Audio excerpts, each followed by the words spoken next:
Welcome back to the Pivot Point. This is a weekly discussion on market inefficiencies. I'm John Bauer.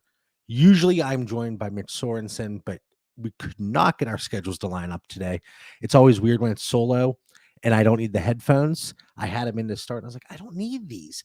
Anyway, so what we do on this show typically, and I'm going to share my screen here shortly, it is an overview of my tiers, which are included on the Dynasty Theory Patreon. Typically, this weekly show, The Pivot Point, is a Patreon exclusive, but this week we are opening up a free preview to all. So hopefully you enjoy it. And if you do, check out the Patreon for as little as $5 a month. We have two different tiers, and then we have the projections, the Dynasty tiers, weekly episode of The Pivot Point, game day chat, and so much more. It's a good time, and come check it out. So this week I threw the question out to our Dynasty Theory Discord, and I asked for a list of players that people wanted us to discuss, and there was quite a list. So I narrowed it down a little bit. Some of them I left off the list just because they were players that we had discussed on previous episodes, and I wanted to elaborate a little bit more on the guys that we haven't touched on. So first of all, let's see here. Let's share my screen. Boom, boom, boom. I hope everybody's having a great weekend. Hopefully a lot of good fall plans. This is my time of year. I love it. Love it. All right. I see there are a few people in the chat. Let me know if I need to make this larger. Greg, good to see you this morning. Corey, Fake Ron, what's up, guys? Always enjoy having you in the chat. Let me know. Is the size of the font and everything good? Can you see it? Do you need me to make it larger? Just let me know. All right. So a few of the players that you guys all want to discuss. One was the wide receiver core in Kansas City, and it is so difficult with that team. And Patrick Mahomes came out early and said, hey, fantasy managers, you're going to be a little bit disappointed with the way we operate on a weekly basis. And after week one, I was super excited about all the shares of Juju Smith-Schuster that I had. He was out there getting the target share that we were looking for. Didn't find the end zone, but if he would have, his value would have skyrocketed. So I want to go through, and one thing that I do for the Dynasty Theory patrons, I go through and I collect information from various sources, whether it's PFF, Pro Football Reference, anything that people want added, I've been able to add to it. But I want to get everything in one place and getting information readily available for everybody. So I operate out of that spreadsheet almost exclusively. So looking at Juju Smith-Schuster specifically, targets per route run. So he's actually on the field. He's actually running routes on passing plays. He was at 25% in week one. And that was fantastic. Mecole Hardman was at 24%. And this is still with Travis Kelce being extremely relevant in a productive week one against Arizona. Now, things changed a little bit here in week two. And 1 week isn't enough to jump ship on these guys.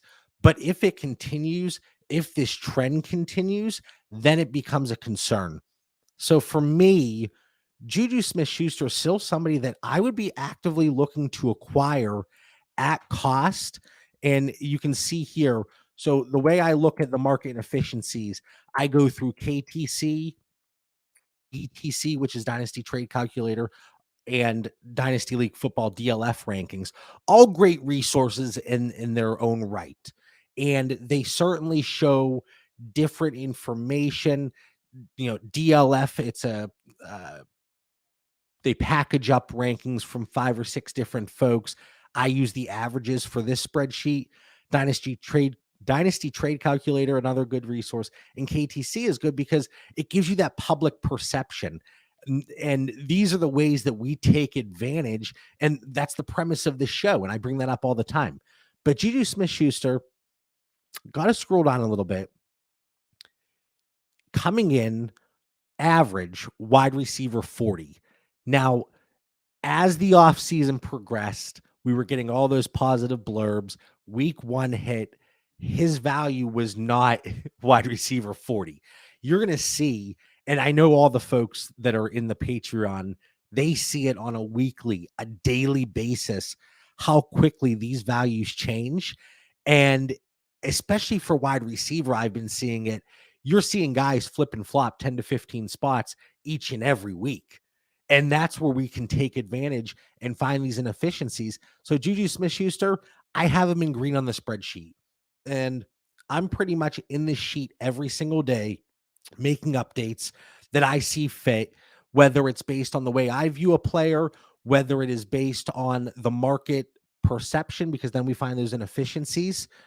But one thing I want to point out, and this comes up often, like Chris Godwin here, I have in that wide receiver 14 to 18 range. On average, he's coming in wide receiver 22, super low on KTC. And it's because he's been injured. And that is something that's really big for the general population. They want those points being scored, of course, and they need that immediate gratification. So just because I have him in that 14 to 18 range, it doesn't mean you ignore the market itself, because our goal here is to find the market inefficiencies. So if you completely ignore the market and you're paying that wide receiver 14 to 18 price on Chris Godwin, you're doing yourself a disservice. So I just wanted to call that out, because there are a few players here, especially if I'm higher than consensus, you lose your edge and you lose the advantage that you have if you're going out and ignoring the market price just because you value a player higher. And I hope that makes sense. But I know, especially Chris Godwin, that's a player that's come up time and time again in the Discord here. Man, it's weird when Mitch and Dan aren't here.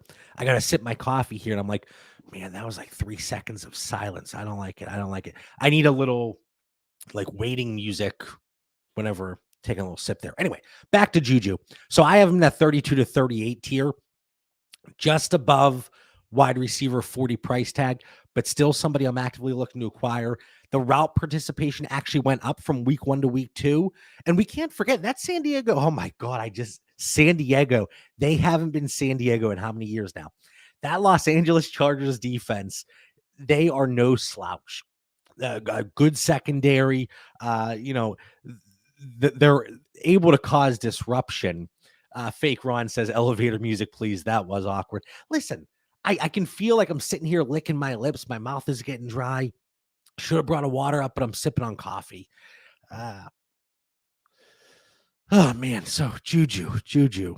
Route participation up from 78% to 80%. We'll call it 81% when we round up.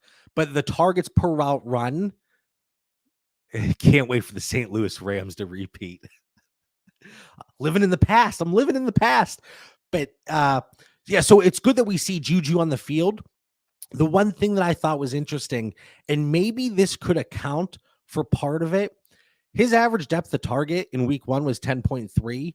It was 1.7 in week 2. And if you just watch the game, you would have seen it felt that way, right? You see Juju running these routes 2, 3, 4, 5 yards, and that's it. Nothing was down the field. He had 5 air yards in week 2, 82 in week 1. And some of that can be attributed to the increase in slot rate. He was at 43%, went to 58%. But I'm not talking about Justin Watson here. I'm not talking about MVS. I'm not talking about Mecole Hardman. And Sky Moore is the intriguing one, right? And this is something that one of our patrons, Cows, always active in there, so always appreciative for that.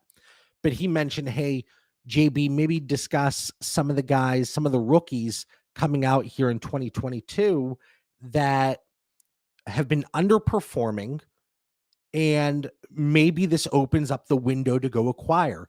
Sky Moore was somebody I was lower on than the consensus coming into the rookie draft, coming into the NFL draft. And certainly he was propped up by that landing spot. And there's no denying that. He's been extremely disappointing over the first 2 weeks. And it's not like a Juju situation where he's been on the field and it just hasn't really worked out. He had 17% route participation in week 1. Week 2, he was on the field for 2 plays. 2. And that's not gonna cut it. So, here's an awkward pause again. Ugh. Sky Moore, I don't know if it's necessarily a player. Greg says people thought Sky would be Chiefs wide receiver 1. There was that discussion. And we're at the point 2 weeks in, it really doesn't matter who the wide receiver 1 is because it's Travis Kelce and it is, CEH. CEH, I know that's been a surprise for some people. It's been a godsend for others that have stuck by him. But another thing and last thing about the Chargers defense I want to point out from last week, and it's the same with the Green Bay Packers. When you watch them play and you look at the numbers afterwards and it confirms it, they are very run funnel defenses. So what I mean by that, they are opening up and allowing you to run and taking away the pass and the big plays.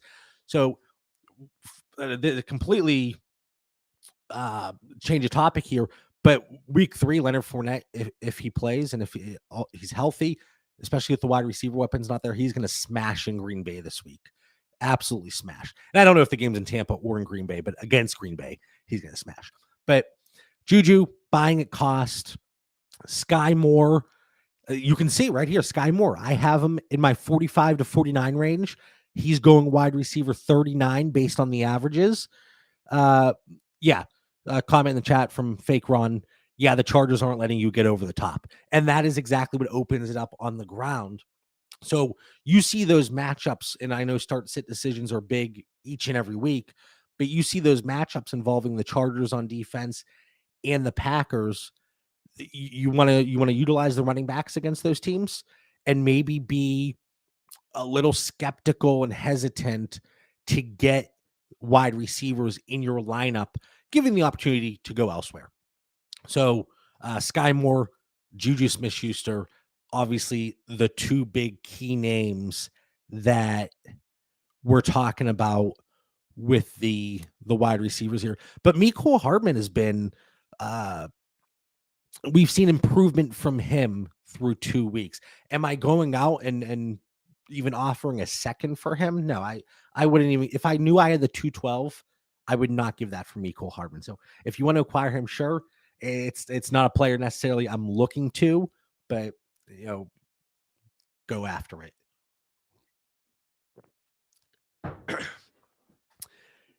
This is a good segue from the Kansas City wide receivers to Travis Kelce, Darren Waller, and George Kittle, especially the first 2 because they have been producing up to this point 2 weeks in. George Kittle making his return, first time in the field here in 2022. What are we doing with these veteran tight ends? You look at them throughout the offseason, nobody wanted them. Everybody was all excited, obviously, about Kyle Pitts. But even ignoring Kyle Pitts, and I'm going over to my tight end tiers here, and I have this. You go 2 PPR in the first set, and then the tiers for just typical PPR. You'll see I have the order and the tiers within the position exactly the same, but they'll all be bumped down cross positionally when looking at it just from PPR. But Kyle Pitts, Mark Andrews, Travis Kelce, I don't know. And there is not another position that has KTC, DTC, DLF, and JB values as 1, 2, and 3 unanimous. It's Kyle Pitts, Mark Andrews, Travis Kelce, and then it opens up a little bit, and that's where we get some of the variance. But we're having the opportunity here, like I said, with Waller and Kelce. Kittle may be here shortly, primarily because Hawkinson, we talked about him. Mitch put out a fantastic video on the Dynasty Theory YouTube channel, and the timing could not have been more perfect. It was discussing the opportunity to move Hawkinson in a 2 PPR league for a first plus a very small piece. And I love whenever we put out a video or discuss something and people are sharing, hey, I got this done, especially whenever, at least short term, in week 2, it came to fruition and it certainly looks good on paper and up to this point.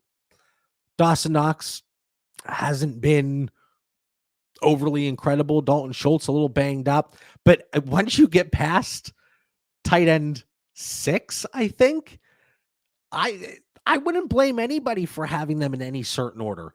You can see I have Gerald Everett at tight end 11, and that is just because of the short-term production.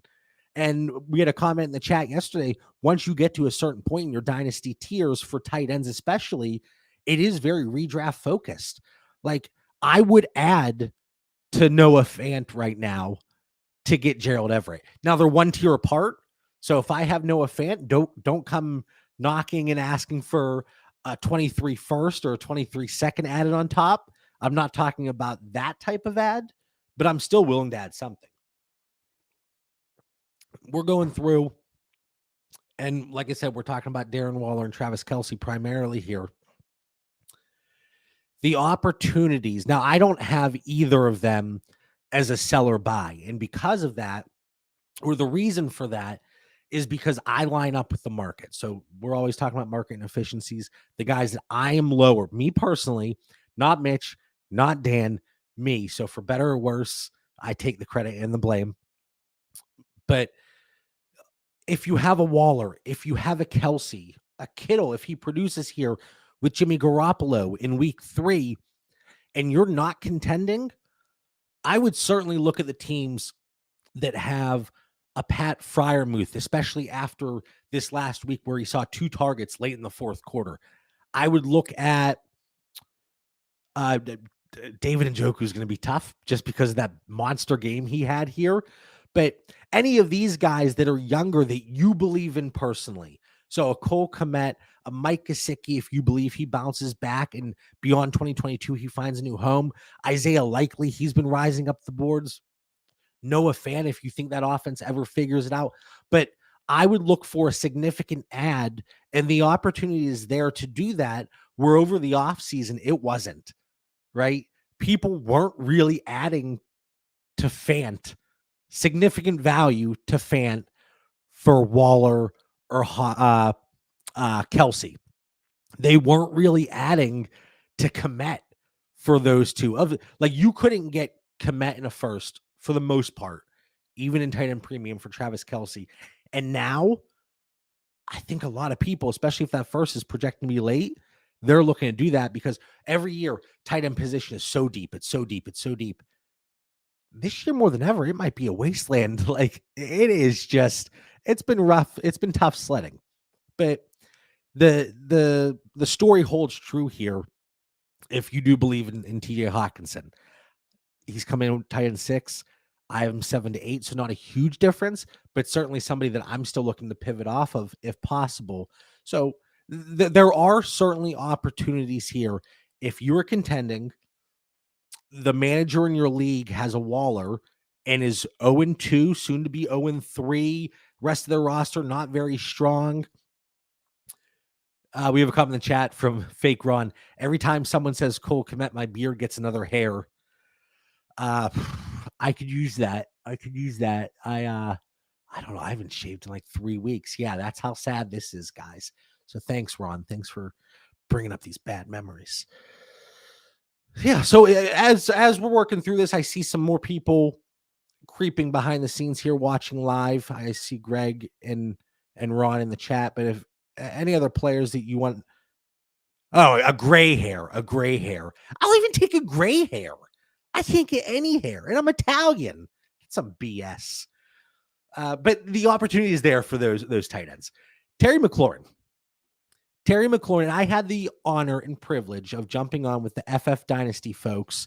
And if you're not following them on especially YouTube, they do a really good job with their YouTube channel. And I'm partnering with them and jumping on for guest spots. I think it's going to be every other week throughout the season. I joined before week 1, and I was on this week. And one of the topics was discussing the Washington Commanders, and I'm still not used to that. I'm still saying San Diego Chargers. But one of the topics was discussing the Commanders wide receivers, and I see Wes. What's up, Wes? The Commanders wide receivers and how we look at them moving forward as a buy, sell, or hold. It was entertaining. It's always fun working with those guys. But for Terry McLaurin, I'm fairly certain all of us came away from that as McLaurin as being somebody that we would be interested in acquiring. So you can see in my tiers, I have him in that 19 to 31 range. So it's a huge tier. It really is. Because if you look at it, I'm not really adding significant value to a lot of wide receivers to move up. And that's been something that we've been talking about for 3.5 years now, that Mitch and I have been doing the dynasty theory, super flexology back in the day. For those that were there for our first few episodes, holy cow, were they bad. But we're looking at it, and Terry McLaurin, I, I think you can get him closer to that 27 price tag. So he hasn't had the extremely high ceiling. He hasn't had the target share that many people believed. And part of it's because Curtis Samuel, he's been getting checked down, checked down, checked down. I think he has almost 20 targets here through 2 weeks. And Jahan Dotson has been a touchdown machine, 43% touchdown rate, I believe, 3 touchdowns on 7 catches. And I'm looking at them right now. Route participation has been fantastic from all 3 of the receivers. Curtis Samuel is at 18 targets, Dotson 9, McLaurin 10. But I think we're going to start to see, and we saw it from week 1 to week 2, right? We saw 7% target share per route run for Terry McLaurin in week 1. Extremely disappointing.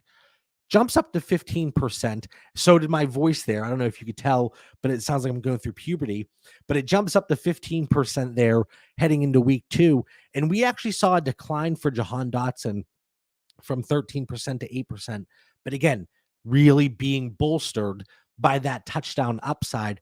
And Curtis Samuel, he dropped from 28% to 17%. So I would say before this week, if you can go out, look to acquire Terry McLaurin. Brandon Ayuk is another name on my list here that I have in green, and McLaurin not in green just because he falls in that range.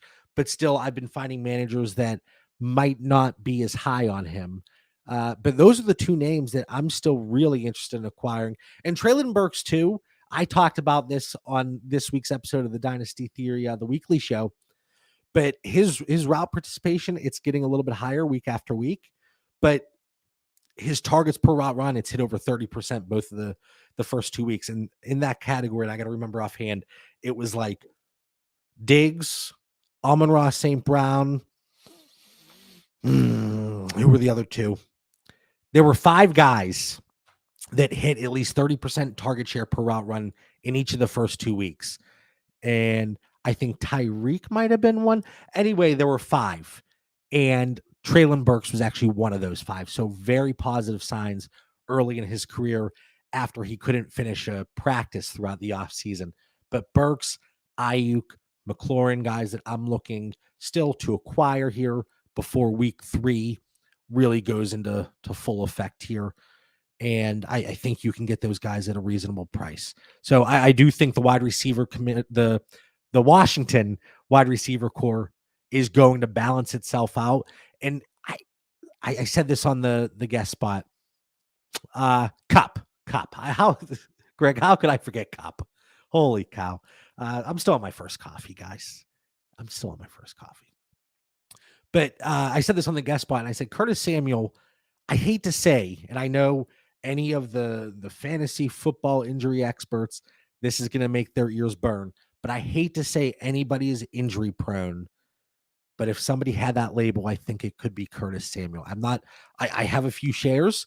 I hope he flourishes, but I'm still hesitant to believe that he can go out there on a weekly basis and perform at the way he has been. So if you can get any 23-second for Curtis Samuel, move him. Any 24-second, move him.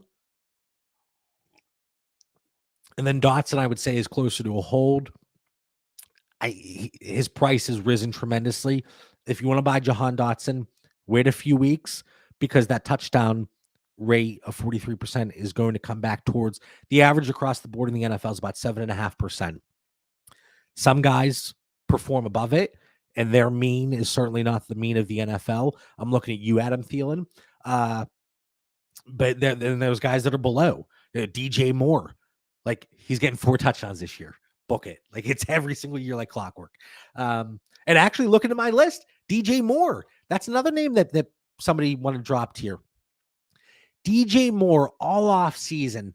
I had him in that big tier of like wide receiver. At the time, I think it was wide receiver 5 to 13. And you have to adjust a little bit here because the production it's going to be lacking. So you can see I have DJ Moore and DK Metcalf. DK Metcalf, he has the down arrow. It was more of a correction because these two, you could talk about them hand in hand. Obviously, their games are different, but DJ Moore and DK Metcalf, I expect struggles throughout the season, but that opens the opportunity to acquire.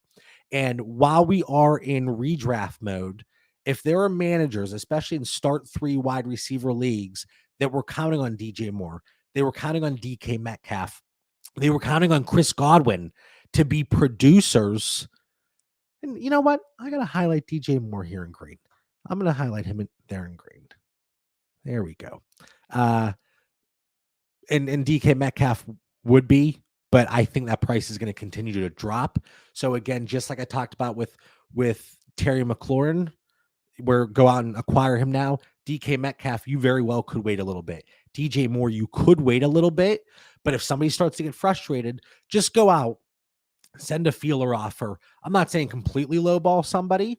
We're not going to Dan Lamagna levels there, but DJ Moore, wide receiver 19 on average.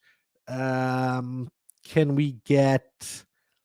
I mean, do you really have to add significant value to Gabe Davis for DJ Moore?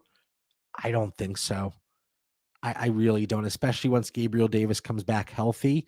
And if DJ Moore has another underwhelming game here in week 3, but looking at DJ Moore at his route participation and all those metrics I've been discussing,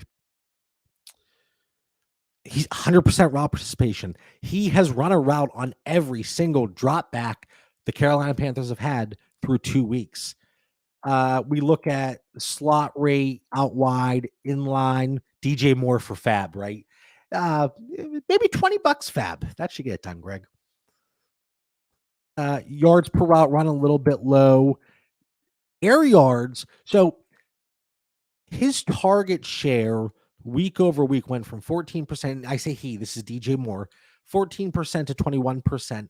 His air yards increased from 8.5 to 12.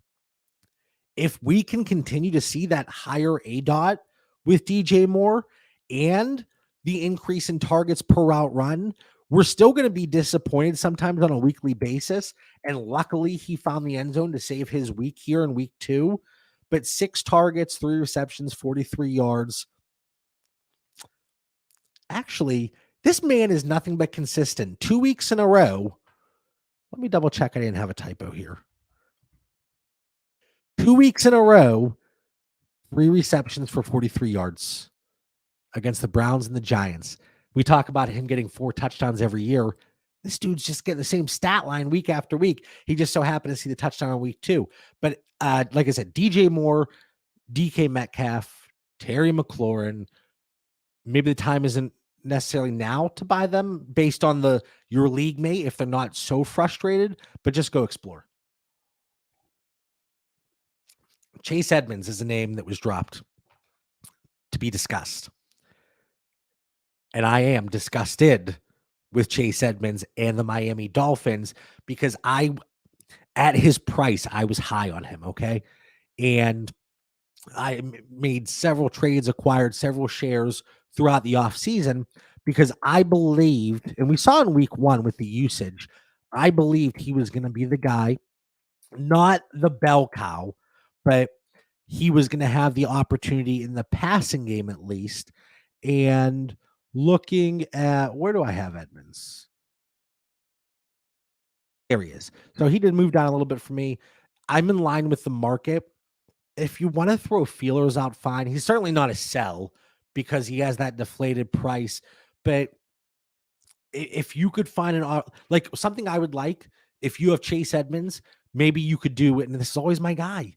But if you could do Jamal Williams in a third for Chase Edmonds, if you could get Jamal in the third, not get Chase there, That's something I would explore because looking at these values, or if you want to go the other way, if you have an Elijah Mitchell, who's always interesting because he is injured, but he still has that fan club, go test the waters there and see if you could do Elijah Mitchell in a third for Chase Edmonds in a second.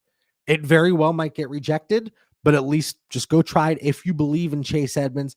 If you think, and we talk about injuries, if you think Mostert is not going to hold up, because that's always a possibility, depending on the workload he gets. But week 1 to week 2, Chase Edmonds, and this was interesting because in week 2 they were playing from behind. His Chase Edmonds route participation went from 57% to 47%. Not something we don't want to see that decrease. Whereas Mostert went from 35% to 47%. Uh, Ron, our resident Lions fan with Mitch, JB, if you send me Edmonds for my Jamal, I'm sending a strongly worded letter. I just said try. That's all. I just said try. Edmonds target share 12% in week 1. Fantastic for a running back. 6% in week 2. Average depth of target 3.8 in week 1, 0.3 in week 2.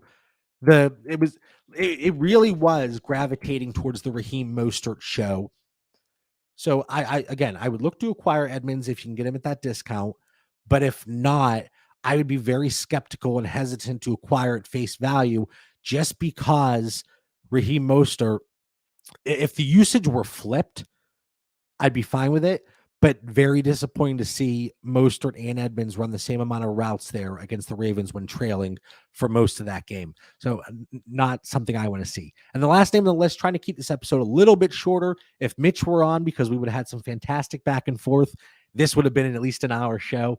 But last name on the list, Elijah Moore. I know people are panicking, and we're not going to see the Jets go out there and run 50 pass attempts per game. It's just not going to happen. But the saving grace for Elijah Moore today, and I keep saying this, it's the opportunity when Zach Wilson comes back. Who is he going to favor? How are things going to play out? Because with Joe Flacco, it has been the Garrett Wilson show, especially in the red zone. I mentioned this stat on the weekly show. Garrett Wilson has more, or at least the same. I can't remember if it was more or, at least the same paired in there, targets inside the 10-yard line as 22 entire teams. So 22 teams, all their players on those teams. Garrett Wilson just dominating inside the 10, which we talk about high value touches. Garrett Wilson coming in wide receiver 16 already this season. Wide receiver 16 for dynasty purposes. Speaking of DJ Moore pivots, you could get DJ Moore plus for Garrett Wilson today. I'd be shocked if you couldn't. That's something I would look to explore.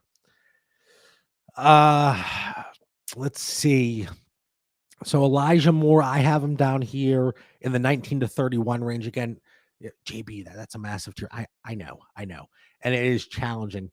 But wide receiver 26 based on the averages of DLF, DTC, KTC, certainly lower on KTC, the public perception. People are not thrilled to start the season. But for him, I just don't hit the panic button yet. I want to see how things shift with Zach Wilson. I attempted to move an Elijah Moore for that 23 first price tag.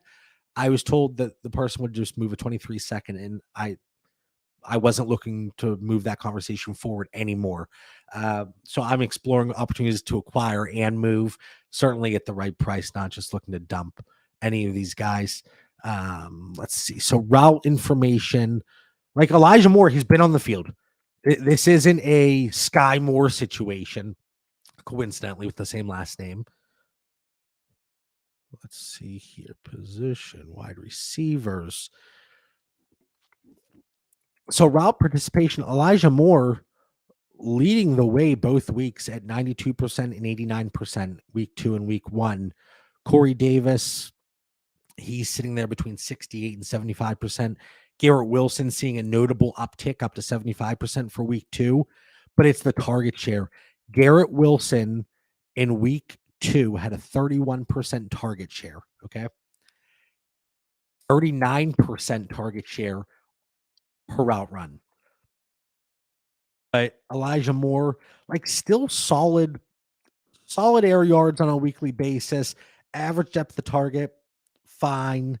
But we just need to see more of that rapport and relationship develop. Now, with Elijah Moore, he still had 7 targets in week 1, 5 targets in week 2, and then what, 9.9 points, 7.1 points. If he finds the end zone, Kyle, what's going on? If he finds the end zone in either week 1 or week 2, the panic's not there.